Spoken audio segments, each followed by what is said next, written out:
Les podcasts du CEB. Le cercle des entrepreneurs bitérois. Entreprise, économie, initiative sur Béziers et sa région.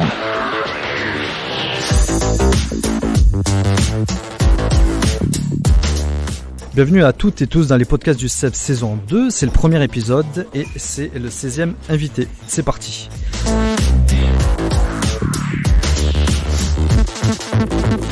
Mehdi Roland au micro et dans vos oreilles, je suis toujours très heureux et enthousiaste de mener ces interviews et rencontres hebdomadaires d'hommes et de femmes remarquables provenant de notre belle cité bitéroise et en filigrane, la région Occitanie. Aujourd'hui c'est exceptionnel pour cette rentrée puisque nous avons deux personnes représentant l'entreprise.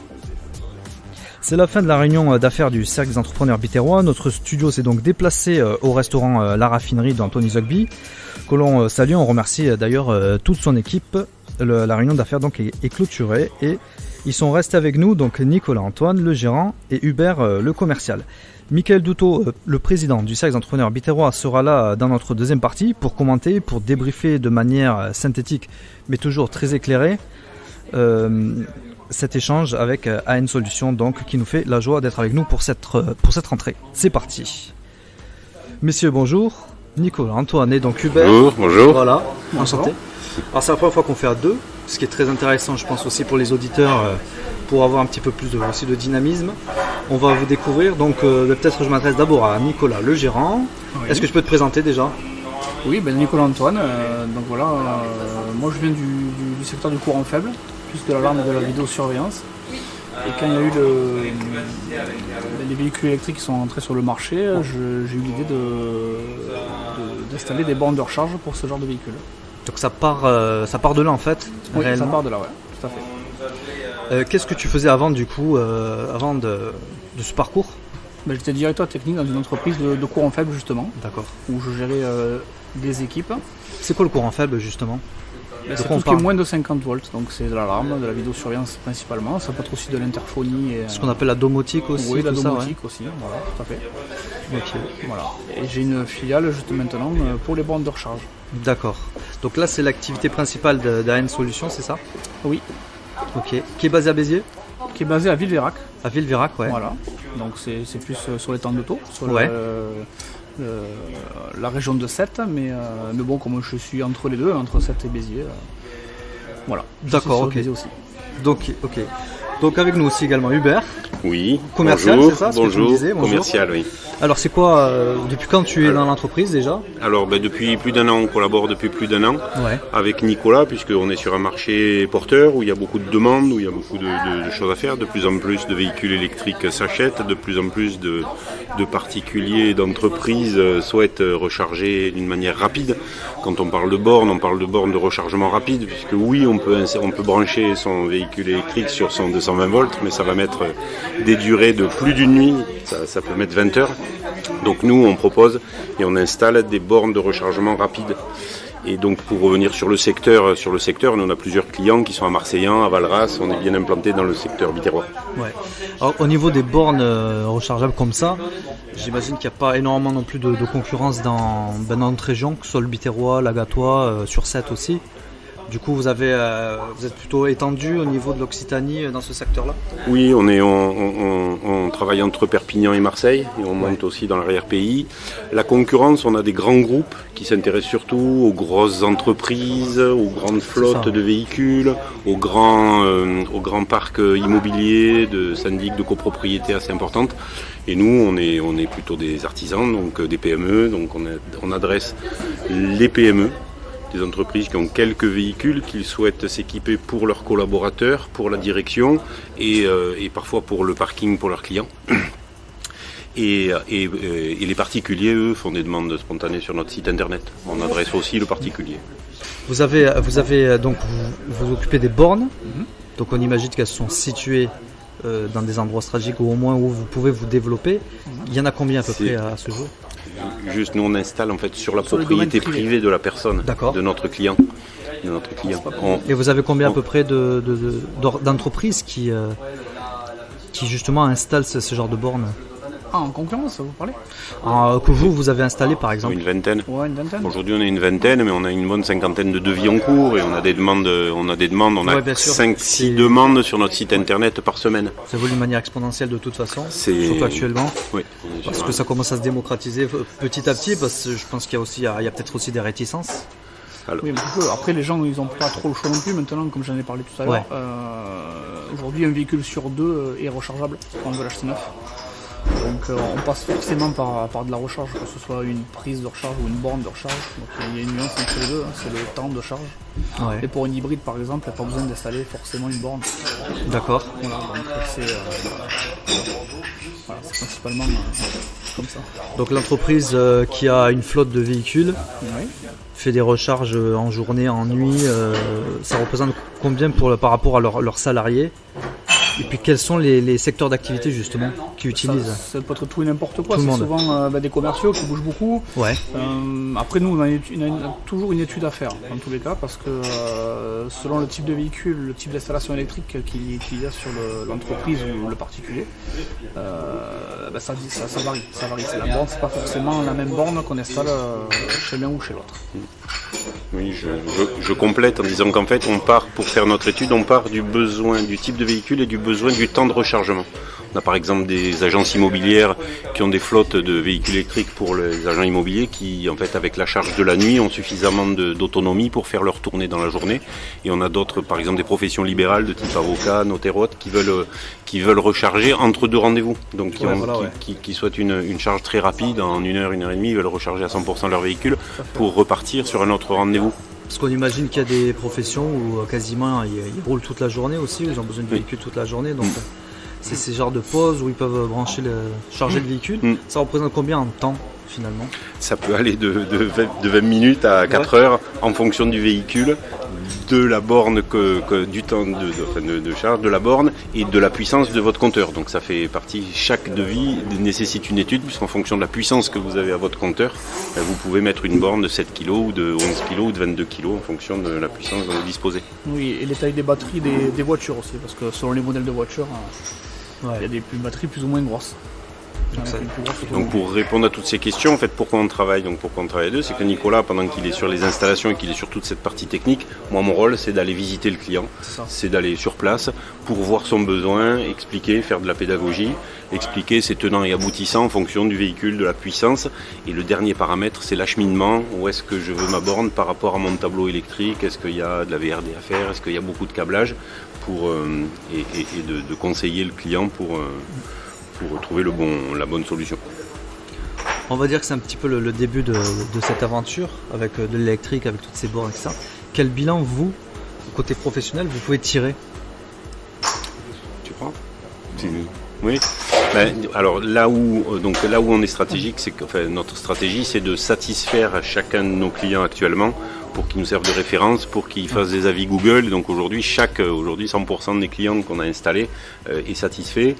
Nicolas fait du travail très propre, on met des photos sur notre site internet, sur nos vraiment ce sont des goulottes très propres, des installations qui font que les clients sont très satisfaits de la réactivité. Moi, si on m'appelle, je peux y aller le lendemain, ils peuvent avoir leur devis en 2 jours, on peut installer en quelques jours. Nicolas fait un travail très propre, on respecte le devis, les délais, le prix, on est bien placé en prix. Et donc l'idée c'est de satisfaire pour avoir une bonne pub et savoir qu'on a affaire à une PME sérieuse et qu'on peut nous faire confiance. Alors justement au niveau de l'entreprise, vous avez combien de salariés à l'heure actuelle? Donc Nicolas est directeur technique, il y a un technicien qui va avec lui. Moi je suis commercial et Laetitia intègre l'entreprise pour faire à la fois de la gestion. Qui est à côté de nous, qui nous écoute. Pour faire à la fois de la gestion, à la fois du commercial et parfois intervient sur les chantiers aussi quand il y a besoin d'être à plusieurs. D'accord. Donc c'est un secteur d'activité qui est en pleine expansion. Oui. Donc ça va recruter forcément. Oui, forcément. Ouais. Ça fait partie des objectifs. Tout à fait. Donc d'être un peu plus structuré plus qu'aujourd'hui déjà. Et ça nous fera grandir. Dans tous les cas, nous déjà en 2 ans d'activité, on a déjà assez bien développé. On est assez positif. Donc voilà, il faut que ça augmente encore. Ouais. Vous n'avez pas que cette activité du coup, enfin en tout cas pas que sur les bornes, vous avez aussi Non, autre chose du aussi, coup. voilà, comme on en parlait tout à l'heure, c'est sur le courant faible. Donc tout ce qui est alarme, intrusion et vidéosurveillance, autant pour les particuliers que pour les professionnels. Ouais. Donc en plus c'est deux activités qui sont assez liées parce que ça touche les mêmes cibles. Donc voilà, des fois ça nous arrive de démarcher des gens pour des bornes de recharge et on leur installe une alarme. Hein. Parce que j'allais dire, avec tant à faire, autant s'occuper de A à Z Voilà. pour l'entreprise par exemple. Bien sûr. Au moins un seul interlocuteur en plus. Tout à fait, ouais. Et puis je pense qu'il y a un rapport de confiance forcément quoi, par rapport à Ouais. tout ça. Très bien. Donc le privé, mais le public, par rapport à ça, est-ce que vous avez déjà des... Non, pour le public, il faut des certifications autres que celles qu'on a. Ouais. Donc, et c'est assez complexe quand même, Ouais. ça touche vraiment le... Et puis après, c'est des autorisations au niveau de l'urbanisme et compagnie, donc du coup, c'est pas un secteur qu'on cherche à développer. Nous, on cherche Ouais. vraiment sur la partie privée. Il y a déjà fort à Il y a faire, de je la pense, fort avec à le faire, privé. bien Ouais. sûr, voilà. Il y a aussi le système de revente de charge que même en secteur, que sur un parking privé, on peut effectuer. Donc, par exemple, un syndic de copropriété qui installe des bornes, qui peut revendre des recharges aux colocataires, aux copropriétaires. Ok. Est-ce que justement pour nous particuliers ou même pour les entreprises, il y a des avantages à tout ceci? Que ce Oui, soit, alors pour les meilleure particuliers, fiscalité ou autre l'avantage il est très simple, c'est 300 € de crédit d'impôt Ouais, pour une borne de recharge. Et pour les professionnels, ça peut monter à 960 € de prix par point de charge. Donc, D'accord. la seule chose, c'est que pour bénéficier de ces aides-là, on a un cahier des charges qui s'appelle Advenir, qu'on doit respecter à la lettre pour que cette prime soit versée. Et cette prime est directement déduite de la facture finale. Donc ça, c'est... Moi je voudrais rajouter, donc tu nous demandais les types de clients, donc on parlait de la PME. Après nous on cible, on fait des campagnes de prospection auprès des hôtels, restaurants, des campings, d'un certain nombre de professions qui accueillent du public, donc les golfs, les masses qui font des réceptions, donc quand ils ont des soirées, ils proposent de plus en plus. Ces professions en fait utilisent la borne de recharge pour attirer de la clientèle qui a du véhicule électrique. Donc comme ils ont de plus en plus de demandes, des résidences qui font du séjour, les résidences de plein air, voilà, c'est un secteur qui est assez important. Donc ton métier de commercial, forcément, tu peux être amené à aller vers des entreprises qui ne vous ont pas sollicité, Oui. forcément pour leur proposer, leur faire peut-être même découvrir cette solution. Oui, c'est ce qu'on appelle une phase d'évangélisation Ouais, sur un marché. Et donc moi, c'est avec grand plaisir que je me déplace, ne serait-ce que pour expliquer les tenants et aboutissants. C'est ça, voilà, Donc, pour avoir au moins des réponses à je me questions. déplace pour des gens qui se posent des questions. On a un cabinet comptable actuellement qui se dit mon parc de véhicules, je vais peut-être le remplacer par du véhicule électrique. On n'est pas conseillé sur le type de véhicule, mais enfin on peut donner notre avis sur les types de véhicules et leur autonomie. Très en amont, on peut intervenir très en amont effectivement de l'achat. Ok, donc on a vu qu'il y avait quand même des avantages. Donc on encourage aussi les entreprises à vous contacter. Je pense qu'il y a beaucoup, surtout à l'heure actuelle, beaucoup de personnes qui doivent s'interroger sur ces solutions-là, notamment de recharge. Vous avez un site internet, vous avez dit, c'est Oui. quoi là? Vous avez l'adresse du site? Oui, www.an-solution.fr. Solution au pluriel, hein? Solution au pluriel. S. Et on est relativement bien référencé, donc si on tape borne de rechargement On retrouve dans le facilement. secteur, on on nous trouve facilement. Exactement, ouais. Donc on peut aussi également vous retrouver sur Facebook. Pareil, AN Solution, C'est ça. et on vous trouve. Les carrossiers aujourd'hui qui réparent des véhicules, et donc ils ont de plus en plus de véhicules électriques. Donc, Ah oui, du coup, ouais. Donc ils nous demandent des bornes pour pouvoir recharger les véhicules qui réparent. À terme, on imagine bien que les garagistes auront tous au moins une borne pour... Oui. Alors bon, on va dire que les concessionnaires ont des contrats cadres avec des grosses sociétés, mais tous les garagistes Après, indépendants. moi j'ai bien noté Ouais. quand même qu'il y a énormément de garages indépendants. Oui. Il y en a énormément, donc Oui. il y a beaucoup de travail. Ça va. De toute façon, c'est tout ce qu'on vous souhaite. Hein. Vraiment une belle évolution. Et puis, en tout cas, c'est très très porteur, quoi. Quel intérêt pour nous particuliers, puis quelle économie à l'année, puis en termes écologiques, donc économiques, ça revient à combien? Ben, l'intérêt, on dit souvent qu'avec un véhicule électrique, plus on roule avec, plus on gagne de l'argent. Donc plus on roule avec une voiture électrique, moins on mettra d'essence dans une autre voiture. Donc Donc voilà, une recharge, ça coûte à peu près entre 3 et 5 euros selon le prix du kilowattheure. Donc voilà, pour faire entre 200 et 500 km. Donc voilà, c'est très. Le gros avantage, il est là. Alors en fonction du véhicule, de son usage, c'est vrai que la bonne manière de raisonner pour répondre à votre question, c'est de mettre dans une balance le prix de l'achat d'un véhicule gasoil, les pleins d'essence, les révisions régulières et dans le véhicule électrique un achat plus cher, mais des pleins d'essence qui vont être insignifiants, des révisions qui n'ont plus lieu d'être. Et donc mettre le prix de la borne également dans cet investissement et faire du calcul sur 3 ans, 5 ans. Sachant qu'aujourd'hui le modèle économique de l'achat de véhicules il est beaucoup sur de la location. Donc on est sur du 150 euros ou 200 ou 250 euros par mois. Et ce qu'on n'a pas dit non plus, c'est que nous pour les bornes on peut également financer. C'est-à-dire si vous nous demandez le prix, quel est le prix d'une borne, on va vous dire on part à 50 euros par mois. Et juste pour en reparler, il y a des personnes qui nous contactent, elles ont acheté leur véhicule électrique et personne dans le circuit de vente des voitures ne leur a dit que ça se branchait, que les temps de charge sur le 220 volts de la maison étaient très très longs. Donc ils nous appellent, ils disent je suis coincé, comment je fais? Donc si j'ai pas un supermarché ou une station pas loin pour... Combien ça coûte une installation du coup pour un particulier? On disait 50 euros par mois. On a la possibilité de raccorder des bornes sur des panneaux solaires, par exemple sur des installations qui sont équipées. Peuvent que la borne communique avec les panneaux solaires et peut privilégier d'utiliser l'énergie verte en priorité pour charger la voiture. Donc voilà, c'est une petite option qu'on a sur nos bornes qui permettent d'activer cette fonction-là. Donc voilà. Alors justement, je m'interroge parce que là, une image m'est venue en tête.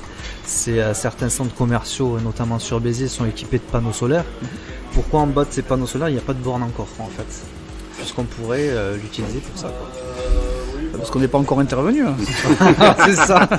Non, mais du coup, c'est une très bonne chose parce que pendant qu'on fait ses courses, on peut recharger son véhicule par exemple. Oui, tout à fait. Bon, après, il y a la notion de puissance. Attention, parce qu'un panneau solaire, une borne déjà, ça consomme au minimum 7 kW. Ouais. Pour avoir 7 kW de panneaux solaires, il faut de la place quand même. Ouais. Ça représente à peu près, 15, peut-être 30 mètres carrés de panneaux solaires. Et du coup, si je suis particulier, j'ai des panneaux solaires sur mon toit, je peux avoir une borne et utiliser donc une partie. Une partie. Dans tous les cas, ça fera baisser la vitesse du compteur. Ouais. Donc souvent sur une maison individuelle, c'est du 3 kg qu'il y a sur un panneau solaire. Donc si la borne elle consomme 7, ça divisera presque par 2 la consommation. C'est nickel tout ça, on va s'y mettre peut-être. En tout cas on va y réfléchir, je pense qu'il y a pas mal d'auditeurs aussi qui peut-être se posent la question, vu que ça commence à se développer, voir qu'il y a des avantages écologiques, économiques aussi. Et puis voilà, ce qui est très bien aussi c'est qu'on sait aujourd'hui que ce soit sur le Biterrois, sur Agde, sur Sète, qu'on a une entreprise qui est du secteur et qui peut répondre aux demandes. Parce que ça peut faire toujours peur, ne serait-ce que par un groupe national qui s'occupe des bornes et puis après comme on disait il n'y a plus personne quasiment et puis ça met trop de temps pour charger, qu'est-ce que je fais, etc. Un petit peu de panique. Là on a quand même la chance d'avoir votre expertise et puis en deuxième temps le suivi. Oui, et je rajouterais même la réactivité, c'est-à-dire qu'on a des clients qui nous ont appelés, ils ont acheté une marque, je ne citerai pas, mais une marque française. Le garagiste leur a dit vous allez être contacté par l'entreprise Totoborn, donc je ne cite pas le nom, et ils attendent encore qu'on les appelle, alors que nous, ils nous ont contactés, le lendemain on était chez eux, et la semaine d'après on a installé.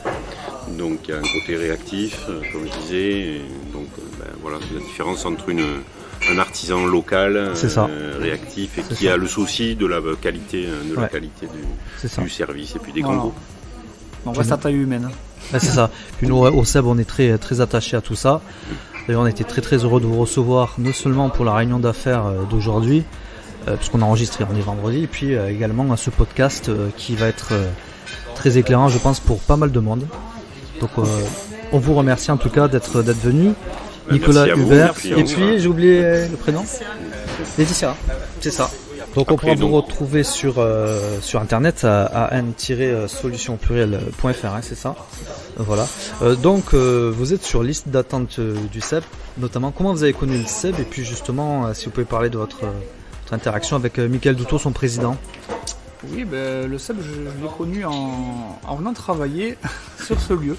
La raffinerie, le restaurant La Raffinerie, qui est mon client. En fait, j'ai déjà installé une alarme dans ce restaurant.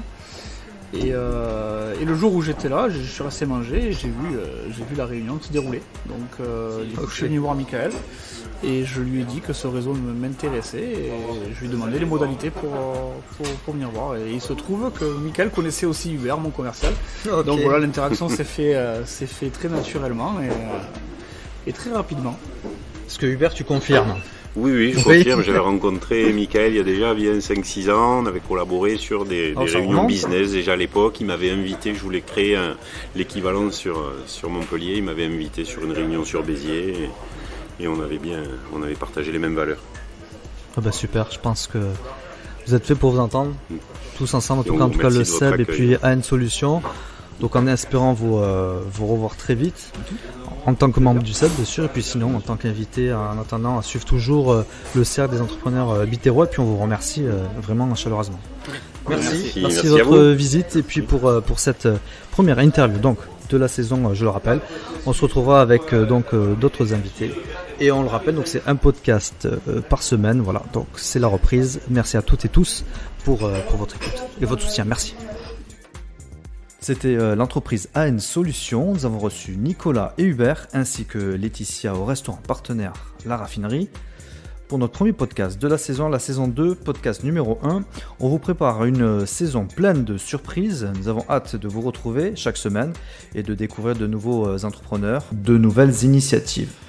On passe à la suite de notre émission avec le débrief de Michael Dutot. Il m'a rejoint, il est là, tout bronzé, tout revigoré, le président du Cercle des entrepreneurs bitérois. Bonjour Michael. Bonjour Mehdi. Prêt pour une nouvelle saison alors? Oh, plus que prêt. Bon, c'est super. Paré, présent par tous les temps. D'autant que, comme vous avez pu le voir, nous avons donc repris nos réunions d'affaires. Justement, Après, ça démarre fort. On peut peut-être dire un petit mot Eh sur la ben, réunion d'affaires de plutôt rentrée oui, qui vient puisque- de s'achever. Complètement Mehdi. Donc à l'issue de cette trêve estivale, nous avons repris nos réunions d'affaires donc ce jour. Et tout s'est très bien passé. Ça a été donc très chargé. Et on peut dire que cette réunion donc l'a été particulièrement. Et que nous avons vraiment démarré sur les chapeaux de roue. Exactement. Ben d'ailleurs, pour s'en convaincre, on peut aller sur les réseaux sociaux, sur la page Facebook, avec toutes les photos de cette réunion d'affaires, avec notamment de très beaux véhicules, une démonstration de golf notamment. C'était super. Complètement. Allez, je vous laisse sans plus tarder le micro pour l'analyse de Michael Dutot. C'est parti.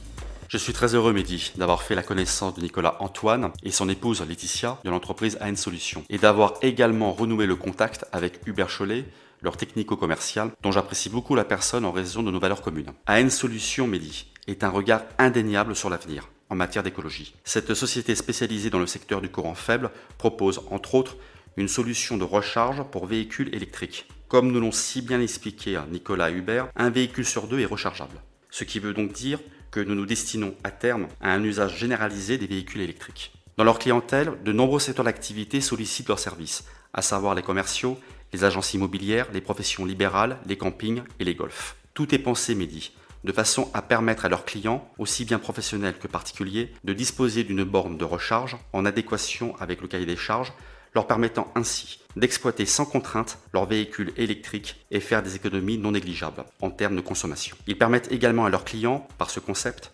d'être éligibles à la prime Advenir par point de charge pour ce qui est des professionnels et au crédit d'impôt pour ce qui est des particuliers. Leur savoir repose sur une installation rapide, des conseils personnalisés, un intervenant de proximité et une gestion intelligente de la charge, sans oublier, Mehdi, la possibilité de raccorder les bornes à l'énergie solaire. AN Solutions, ayant à cœur la cause environnementale dans le Biterrois et autres, reste au service de nos auditeurs.